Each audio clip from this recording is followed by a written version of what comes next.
अस्सलाम वालेकुम friends, welcome back to my channel. It's Tasneem और मैं हूं आपकी दोस्त तस्नीम शाहीन। तो आज बहुत दिनों के बाद मैं अपने चैनल पर कोई वीडियो अपलोड करने वाली हूं और आज का ये वीडियो भी एक आउटफिट फ्रॉम स्क्रैच वीडियो होगा।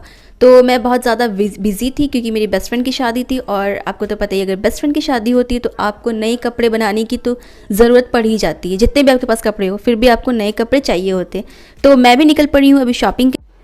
आउटफिट फ्रॉम स्क्रैच पर मैंने बहुत सारे वीडियोस बनाए हैं और वो सारे मेरे चैनल पर आपको मिल जाएंगे। आप मेरे चैनल को ओपन कीजिए, उसके प्लेलिस्ट पर जाए और वहाँ पर आपको सारे वीडियोस मिल जाएंगे। तो फटाफट से मेरे चैनल को सब्सक्राइब कर दें।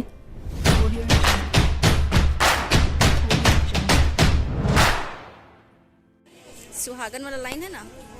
और अभी हम लोग मार्केट इन कर चुके, साक्षी मार्केट में जस्ट हम लोग इन किए हैं श्रीलेदर वाले लाइन के पास। और यहाँ पर मैं और मेरी अम्मी जो है, हम लोग दोनों सोच रहे हैं कि कौन सी बेस्ट शॉप पे जाया जाए जहाँ हमें बहुत ही अच्छे प्राइस पर अच्छी क्वालिटी का फैब्रिक मिल सके। क्योंकि लेना हमें एक बहुत खूबसूरत सा फैब्रिक जिसमें वर्क हो, एम्ब्रॉयडरी हो, अच्छे से शाइनिंग मटेरियल हो, जिसका हम एक खूबसूरत सा लहंगा या गाउन बना सके। तो अभी हम लोग यहाँ से जा रहे हैं सुहागन वाली जो लाइन है उस साइड से होते हुए झंडा चौक की तरफ। और यहाँ पर काफ़ी जगह सूट पीस जो है वो सेल में निकाला गया था 500 रुपीज़ पे। तो यहाँ पर हम लोग वो सूट पीस भी एक नज़र मेरी अम्मी जो है वो देखते हुए जा रही थी। सो फाइनली हम लोग एक फैब्रिक शॉप पर पहुँचे जहाँ पर हमें बहुत सारे अच्छे फैब्रिक्स दिखाई दी, जैसे शादी के लायक जो कपड़े होते ना, थोड़े शाइन वाइट, उस तरह के बहुत सारे अच्छे कपड़े मिले। जहाँ पर बनारसी था, नेट था, जरी वर्क वाले कपड़े थे, बहुत ही अच्छे फैब्रिक थे। और प्राइस भी उनका 200 से 500 के बीच था पर मीटर। और यहाँ पर मैंने देखा कि शादी के लिए ना स्पेशली लोग हल्दी के लिए अलग से येलो कपड़ा लेकर के आउटफिट बनाते हैं हल्दी के लिए। तो यहाँ पर अलग से लोगों ने एक सेक्शन बना रखा जहाँ पर सिर्फ येलो कलर के कपड़े थे, स्पेशली हल्दी के लिए। पूरी हल्दी वाली वाइट साड़ी थी। तो मुझे हल्दी के लिए तो नहीं लेना, सिर्फ मुझे बारात के लिए एक स्पेशल कपड़ा लेना था। तो यहाँ पर मैंने बहुत सारे फैब्रिक देखे और यहाँ पर जो भी फैब्रिक्स थे जॉर्जेट में मिल रहे थे। मैंने बहुत सारे जॉर्जेट का फैब्रिक भी देखा और नेट फैब्रिक भी देखा जिसमें सीक्वेंस वर्क था। सीक्वेंस वर्क इतना ज़्यादा ट्रेंड कर रहा है कि जॉर्जेट में भी आपको सीक्वेंस वर्क मिल जा रहा है और नेट में भी। तो यहाँ से मैंने लैवेंडर कलर का ये नेट वाला फैब्रिक ले लिया। इस पर बहुत ही खूबसूरत सा सीक्वेंस वर्क था और ये नेट फैब्रिक था। लैवेंडर कलर भी अभी बहुत ही ज़्यादा ट्रेंडिंग पर है।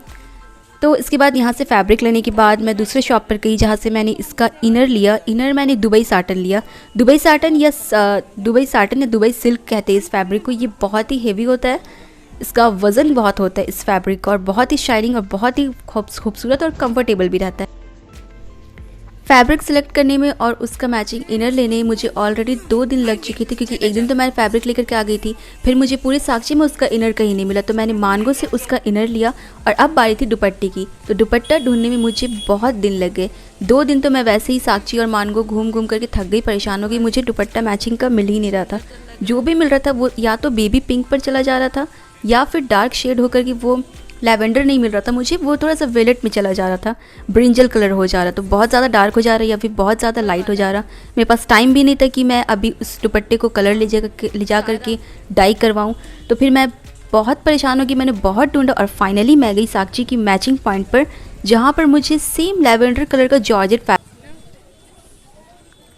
सो फाइनली 5 दिन शॉपिंग करने के बाद मेरे पास सारी चीज़ें आ गई जो भी मुझे लेनी थी। इस ड्रेस को बनाने के लिए जितनी भी चीज़ें लगनी थी वो 5 दिन में कंप्लीट हुई है। मतलब एक दिन में तो सारी चीज़ें मिल ही नहीं रही थी, स्पेशली इसका दुपट्टा। तो अब मैं आपको दिखाती हूँ कि मैं क्या क्या चीज़ें लेकर के आई हूँ इस ड्रेस को बनाने के लिए। और यहाँ पर सबसे पहले मैं आपको दिखा रही हूँ जो मेरा मेन फैब्रिक है वो है नेट का लैवेंडर कलर में ये फैब्रिक। और इसके अंदर लगेगा ये सैटिन, ये दुबई सैटिन है, सैटिन से थोड़ा डिफरेंट होता है। और फिर इसके अंदर लगेगा ये कॉटन। तो कॉटन का कलर थोड़ा सा डिफरेंट हो गया पर वो चलेगा क्योंकि वो बिल्कुल अंदर पे इनर रहेगा तो दिखेगा नहीं। और मैं आपको दिखा रही हूँ अपना ये मेन फैब्रिक जो है, इसको खोलकर इस पर इतना खूबसूरत सा वर्क है ना कि इसमें बहुत सारे कलर्स थे पर मुझे लेवेंडर कलर सबसे ज़्यादा अच्छा लगा क्योंकि ये ट्रेंडिंग में है अभी ये कलर। इसका एक ग्रीन कलर भी था पर सेम ग्रीन मेरे पास ऑलरेडी है तो मैं ये लेवेंडर कलर लेकर के आई हूँ। मेरे पास ये कलर भी नहीं था। और इस पर सीक्वेंस का जो वर्क है वो आप देखिए इस तरह से पत्ता पत्ता छोटा सा बना हुआ है, ऊपर से बिल्कुल नीचे तक आ रहा है, नी लेंथ तक इसका वर्क आ रहा है। और नीचे पे जो बॉर्डर है ना वो भी बहुत खूबसूरत है। इस पर पूरे रेनबो सीक्वेंस है छोटे छोटे जिससे इसका वर्क किया गया और बीच में ये सिल्वर कलर का थ्रेड है। ये बहुत खूबसूरत कलर है इसका, बहुत प्यारा है। अभी मेरी कैमरे में उतनी अच्छे से इसकी कलर नहीं दिख रही है पर ये बहुत ही खूबसूरत लैवेंडर कलर है, बिल्कुल जैसा ऐश्वर्या राय ने पहना था ना चांद छुपा बादल में बिल्कुल सेम वैसा ही कलर ये बहुत और इस फैब्रिक के अंदर जब ये वाला साटन फैब्रिक जाएगा तो इसका कलर और खिल कर आएगा। ये देखिए, इसको जब मैं इसके अंदर लगाऊंगी ना तो ये बहुत और खूबसूरत कलर जाएगा और लाइट कलर दिखेगा। और फिर इस सैटन वाली फैब्रिक के अंदर जाएगा ये कॉटन का इनर। इससे क्या होगा ना कि इस पर जो फ्लेयर है वो थोड़ा और हेवी दिखेगा और बहुत कंफर्टेबल भी हो जाएगा कॉटन इनर लगाने से। तो ये इसके साथ जाएगा। और इस पर मैंने एक मिसमैच दुपट्टा मैं लेकर के आ गई हूँ, जो है ये दुपट्टा। वहाँ पर मुझे लगा, मतलब मैं देख रही थी कि ये इसके साथ मैच नहीं कर रहा है, लेकिन क्योंकि 2-4 दिन हो गए थे घूम घूम करके और मेरे पास और कोई ऑप्शन ही नहीं था कि मैं इसके साथ का मैचिंग दुपट्टा बनाऊं, इसलिए मैं मतलब मजबूरी पे ये दुपट्टा मुझे लाना पड़ा। लेकिन घर ला करके भी जब मैंने इसको देखा कि ये इसके साथ बिल्कुल भी मैच नहीं कर रहा है, तो फिर मैं जा कर के मैंने सेम लैवेंडर कलर का प्लेन जॉर्जेट फैब्रिक लेकर के आई हूँ मैं, और उसके बाद मैंने इसका दुपट्टा बनाया है।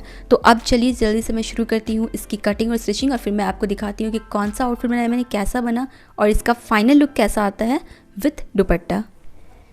तो यहाँ पर दुबई साटन फैब्रिक जो है उसको, ये देखिए ये विंडो के पास इसकी जो लाइट है वो काफ़ी अच्छे से इसकी लाइट से कलर दिख रहा है। तो इस वाले दुबई साटन फैब्रिक की, साटन फैब्रिक नॉर्मल जो होता है उसमें क्या होता है, थ्रेड खिंचाते हैं और वो बिल्कुल ख़राब हो जाता है। लेकिन इसमें एक अच्छी क्वालिटी है कि ये देखिए इस साइड से ये बहुत ही, इसका जो टेक्सचर है वो कुछ इस तरीके से दिखता है और इस तरफ से ये बिल्कुल ऐसा लगता है जैसे आपका जो साटन फैब्रिक होता है ना, सिल्क रहता है, सॉफ्ट सा लगता है, शाइन बहुत ज़्यादा करता है। तो इसमें शाइन भी बहुत ज़्यादा है और ये ना बहुत हेवी होता है। साटन फैब्रिक जो नॉर्मल होता है वो बिल्कुल हल्का सा होता है, इसमें जो है थोड़ा वेट होता है। तो अगर आप इसको अपने गाउन या लहंगे पर यूज़ कर रहे हैं तो अब मैं यहाँ पर शुरू कर रही हूँ अपनी इस ड्रेस की कटिंग करना। और यहाँ पर सबसे पहले मेरा जो कॉटन वाला इनर था, सबसे पहले मैंने उसमें यहाँ पर जो मेरा फ्रॉक बनने वाला है उसकी मैंने यॉक पार्ट की कटिंग कर ली है कॉटन वाले फैब्रिक पर। फिर उस कॉटन फैब्रिक को मैंने साटन फैब्रिक के ऊपर रख करके उसकी भी कटिंग कर ली और इसके बाद हम इसकी नेट की कटिंग कर लेंगे। तो सबसे पहले मैंने ऊपर का जो यॉक पार्ट था उसको कट कर लिया है। और यहाँ पर मैं आपको साथ साथ बताती चलूँ कि मैं यहाँ पर इसका एक फुल लेंथ गाउन बनाने वाली हूँ, जिस पर मैं किसी भी बकरम या कैनकिन का यूज़ नहीं कर रही हूँ। तो जितना भी मेरा फैब्रिक है बस वो फैब्रिक से ही इसकी पूरी जो है वो फ्लेयर बनेगी। तो यहाँ पर मेरी जो यॉक पार्ट थी उसकी साटन और कॉटन की कटिंग हो गई थी। उसके बाद मैंने साटन वाले फैब्रिक पर अपनी स्लीव की कटिंग की। स्लीव को मैंने बिल्कुल सिंपल रखा है और फुल स्लीव रखा है और इसके अंदर मैं कोई कॉटन वाला इनर नहीं लगा रही हूँ। जो कॉटन इनर है वो सिर्फ मेरे यॉक पार्ट पर होगा और नीचे फ्लेयर पर रहेगा, क्योंकि मुझे सबसे ज़्यादा अपने फ्लेयर जो था उसको थोड़ा ज़्यादा घेर बनाना था, उसको थोड़ा अच्छा दिखाना था। तो मैंने कॉटन फैब्रिक फ्लेयर के लिए ही लिया था। उसके बाद मैंने इनर को नेट के ऊपर रख कर की नेट की स्लीव भी कटिंग। मेरा यॉक पार्ट और स्लीव की जो है पूरी अच्छे से कटिंग हो चुकी है। मैंने तीनों इनर पार्ट और उसके ऊपर वाला जो नेट फैब्रिक था सब पर अच्छे से इसकी पूरी कटिंग कर ली है। और अब जितना भी फैब्रिक बचा है उससे मुझे नीचे का स्कर्ट तैयार करना है। तो यहाँ पर मैं कलियों वाला अनारकली बना रही हूँ, कलियों वाला स्कर्ट बनाना है मुझे। तो उसके लिए मैंने पेपर पर एक कली कट कर ली है, जिसको ऊपर का जो उसका विड्थ है वो मैंने 3 इंचेस रखा और नीचे की विड्थ मैंने 10 इंचेस रखी। और ये इनर फैब्रिक जितना भी बचा हुआ था ये सारा इनर फैब्रिक है, जिसको मैंने डबल फोल्ड करके रखा हुआ है। और इसके बाद इनर फैब्रिक का अम्ब्रेला स्कर्ट रेडी करना है। तो यहाँ पर एक कॉटन वाली अम्ब्रेला स्कर्ट रेडी करनी है और एक सैटन वाली अम्ब्रेला स्कर्ट रेडी करनी है। यहाँ पर देखिए मैंने अपने दोनों अम्ब्रेला स्कर्ट की कटिंग कर ली है, कॉटन की भी और सैटन की भी कर ली। तो यहाँ पर मेरा दोनों स्कर्ट रेडी है, कॉटन और सैटन वाला। इसके बाद जो मैंने पेपर पर एक कली रेडी की थी उसकी पूरी कटिंग करनी है नेट फैब्रिक पर। तो यहाँ पर मैंने नेट फैब्रिक को अच्छे से बिछा करके रख लिया है और उसके ऊपर बहुत ही हल्के हाथों से पेपर वाली कली को सेट कर लिया है। और उसके बाद इसकी जो कटिंग है बिल्कुल पेपर के साइड से कटिंग करनी है और इस तरीके से मेरी एक कली कट होकर के रेडी हो गई। और इसके नीचे इस तरीके से स्कैलप था तो मैंने 1/2 इंच एक्स्ट्रा रखा है, क्योंकि बाद में स्कैलप को जो है वो मेंटेन करना है सिलाई वगैरह में। तो 1/2 इंच मैंने यहाँ पर एक्स्ट्रा रखा है। और अगर आपको कलियाँ बनानी नहीं आती है, कलियों वाला स्कर्ट नहीं आता है, तो उसके लिए मैं बाद में एक वीडियो अपलोड कर दूँगी जिसमें मैं पूरी फुल स्टिचिंग कटिंग आपको अच्छे से डिटेल से बताऊंगी। फ़िलहाल ये आउटफिट फ्रॉम स्क्रैच है और मैं यहाँ पर जल्दी से आपको सिर्फ अपना आउटफिट दिखा रही हूँ। तो यहाँ पर मेरी सारी कलियाँ कट गई हैं और सारी कलियों को कटने के बाद जो फैब्रिक नेट का बचा था उसको मैंने फेंका नहीं, क्योंकि उसका आगे भी यूज़ होगा। तो वो मैं आपको वीडियो के एंड पर दिखाऊंगी कि कहाँ पर उसका यूज़ हो रहा है। तो यहाँ पर टोटल मेरी 16 कलियाँ जो है वो कट करके रेडी हो चुकी है। और 16 कलियों के बाद अब मैं आपको दिखाती हूँ स्टिचिंग करते हुए। और चलिए स्टिचिंग करते हैं इसकी। तो तो यहाँ पर सबसे पहले मैंने साटन वाले स्कर्ट में जो भी नीचे में एक्स्ट्रा फैब्रिक ऐड होता है उसको मैंने ऐड कर लिया, और इसको ऐड करने के बाद स्कर्ट की साइड की जो स्टिचिंग होती है वो साइड वाली स्टिचिंग ले ली मैंने। इसके बाद फिर नीचे से जो आपको फ्लेयर जो होता है उसको मैंने फ़ोल्ड किया। तो फोल्ड करने के लिए मैं यहाँ पर इसको डबल फोल्ड कर रही हूँ सिंपली फैब्रिक को। आप अगर चाहे तो आप पिको भी कर सकते हैं, लेकिन यहाँ पर मैंने सिंपल डबल फोल्ड किया 1/2 इंच जैसा फैब्रिक। और जिस तरीके से मैंने आपको यहाँ पर अम्ब्रेला स्कर्ट दिखाया है ये सैटिन वाला, सेम इसी तरीके से मैंने कॉटन वाली स्कर्ट को भी रेडी कर लिया है। तो अब यहाँ पर मेरे पास ये मेरा कॉटन स्कर्ट भी रेडी हो चुका है, और इसके साथ साथ मैंने यहाँ पर ये सैटिन वाला स्कर्ट भी रेडी हो चुका है। और अब बारी है मेरी कलियों वाली जो स्कर्ट है नेट फैब्रिक का, उस स्कर्ट को रेडी करने का। तो मैंने यहाँ पर सारी कलियाँ रख ली है मशीन के ऊपर, और ये जो सारी कलियाँ हैं तो कलियों को ऊपर से नीचे की तरफ जोड़ा जाता है, लेकिन ये जो मेरी कलियाँ हैं क्योंकि इसके नीचे इस तरह से स्कैलप डिज़ाइंस बने हुए हैं तो इनको मैं नीचे से ऊपर की तरफ जोड़ना शुरू करूँगी। तो मैं आपको एक यहाँ पर करके दिखा रही हूँ जिस तरीके से मैंने इस वीडियो में बनाया है। तो नीचे स्कैलप वाला जो पार्ट है यहाँ से साइड से सिलना शुरू करना है। अब अगर ये जो कलियाँ, ये सारी कलियाँ अगर नीचे से भी प्लेन रहती है, अगर बाद में स्कैलप मुझे खुद से करना पड़ता तो ऊपर की तरफ से हम कलियाँ जो है वो सिलते, लेकिन यहाँ पर ऑलरेडी बना हुआ था तो मैंने नीचे से कलियों को सिलना शुरू किया, क्योंकि जब सारी कलियाँ जुड़ जाती है ना तो वो ऑलरेडी थोड़ा सा छोटा बड़ा ऊपर नीचे की तरफ हो जाता है। तो यहाँ पर देखिए ऊपर की तरफ जब मैंने बहुत सारी कलियाँ छोड़ दी, 6 से 8 कलियाँ यहाँ पर मैंने जोड़ी है, तो ये छोटी बड़ी हो गई है। अब क्या अपनी लेंथ के अकॉर्डिंग मैं इसको आराम से कट कर सकती हूँ। तो यहाँ पर मेरी जो कलियाँ हैं वो सारी मैंने जोड़ ली है, और मेरा दोनों स्कर्ट भी रेडी हो चुका है। तो मैं इसको इसके ऊपर रख कर दिखा रही हूँ। इसका कलर और इसका लुक, इसका जो डिज़ाइन है वो बहुत ही खूबसूरत आ रहा है। और अब इसके बाद मुझे ये सारी 3 जो स्कर्ट मैंने बनाई, तीनों स्कर्ट को साथ में अटैच करना है। तो यहाँ पर मैंने अपनी जो ऊपर का यॉक पार्ट था उसको भी रेडी कर लिया है। इसकी स्लीव पर भी स्कैलप डिज़ाइन आया है, और मैंने इसका नेकलाइन प्लेन राउंड ही रखा है। इस पर मैंने जिप भी लगा ली, और मेरा यॉक पार्ट जो है वो बिल्कुल रेडी हो चुका है। अब यॉक पार्ट और जो नीचे का मैंने स्कर्ट रेडी किया, इन दोनों को अटैच कर देना है और मेरा ये गाउन रेडी हो जाएगा।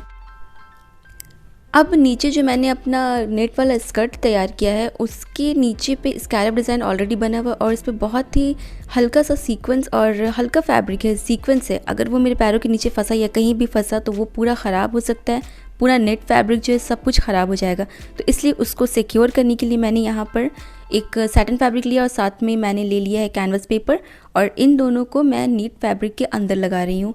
यहाँ पर मैंने अपना तीनों स्कर्ट एक साथ कमर के पास से अटैच कर लिया, और इस तरीके से मैंने नेट फैब्रिक के अंदर ये लगा दिया है canvas paper double side satin inner दे करके।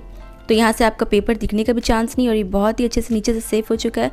अब अगर ये किसी के पैरों के नीचे आया भी तो ये बिल्कुल भी ख़राब होने का कोई चांस नहीं रहेगा, इसमें कोई इसका धागा सीक्वेंस कुछ भी नहीं निकलेगा। नेट फैब्रिक आपका पूरा सिक्योर हो गया है। तो यहाँ पर मेरा गाउन पूरा बन करके रेडी हो गया। मैंने टॉप पार्ट और नीचे का स्कर्ट पार्ट जो है दोनों को साथ में स्टिच कर दिया, और मेरा गाउन बिल्कुल कंप्लीट हो चुका है। इस पर इतना अच्छा सा वर्क है कि मुझे और कुछ भी एक्स्ट्रा लेस वगैरह कुछ लगाने की ज़रूरत नहीं पड़ी। तो मैंने इसको सिंपल राउंड नेक रखा है। स्लीव पर मैंने इस तरह की स्कैलप को कटिंग कर लिया है। सेम वैसे ही मैंने इसके अंदर भी फ्यूजिंग पेपर लगाया जैसे मैंने नीचे पूरे फ्लेयर पर लगाया था। तो यहाँ पर मेरा स्कर्ट भी रेडी हो चुका है, और इसका फ्लेयर देखिए। यहाँ पर मैं आपको बताना ही भूल कि मैंने फैब्रिक कितना लिया था। तो फैब्रिक मैंने 6.5 मीटर लिया था नेट फैब्रिक। उसके बाद मैंने जो सैटिन इनर लिया था वो भी 6.5 मीटर लिया था, और जो अंदर कॉटन इनर है वो मैंने 5 मीटर लिया था, और उसको मैंने स्लीव पर यूज़ नहीं किया है। तो जो बच गया था फैब्रिक, उसी फैब्रिक से मैंने साथ में एक बेल्ट भी बना ली, क्योंकि बेल्ट का तो अच्छा यूज़ हो ही जाता है। दुपट्टा को ड्रेप करने के वक्त बेल्ट का यूज़ होता है। और दुपट्टा मैंने अलग से फैब्रिक लेकर के बनाया। तो मैं दुपट्टा कैसे बनाया है उसकी पूरी डिटेलिंग वीडियो मैं आपको अगली वीडियो में बताऊंगी। मैं पूरा एक अच्छे से आउटफिट फ्रॉम स्क्रैच फिर से बनाऊंगी, जिसमें मैं आपको इस दुपट्टे की पूरी अच्छे से डिटेलिंग, डिज़ाइनिंग वगैरह सब कुछ बताऊंगी और अच्छे से सिखा भी दूंगी। तो बस ये था मेरा आज का vlog, outfit from scratch as a wedding guest outfit. I hope आपको ये वीडियो पसंद आया होगा, आपको ये गाउन अच्छा लगा होगा, इसका कलर कैसा लगा, आपको इसकी डिज़ाइनिंग कैसी लगी। प्लीज़ मुझे कमेंट करके जल्दी जल्दी से बताएं कि आपको इसमें क्या अच्छा लगा। और अगर आपने अभी तक मेरे चैनल को सब्सक्राइब नहीं किया तो सब्सक्राइब कर दो। और मेरे चैनल में अलग से एक प्लेलिस्ट है आउटफिट फ्रॉम स्क्रैचेस की, जिसमें मैंने बहुत सारे ड्रेसेस बनाए हैं, तो आप वहाँ जाकर के ज़रूर से देखें। लास्ट ईद से लेकर के अभी तक मैंने बहुत सारे आउटफिट्स बनाए हैं, तो जल्दी से मेरे चैनल को सब्सक्राइब करिए। वीडियो पसंद आए तो इस वीडियो को जल्दी से लाइक कर दो, और फिर वेट करिए दुपट्टे वाली वीडियो के लिए जो आने वाला है next week. Bye bye, take care, अल्लाह हाफिज़।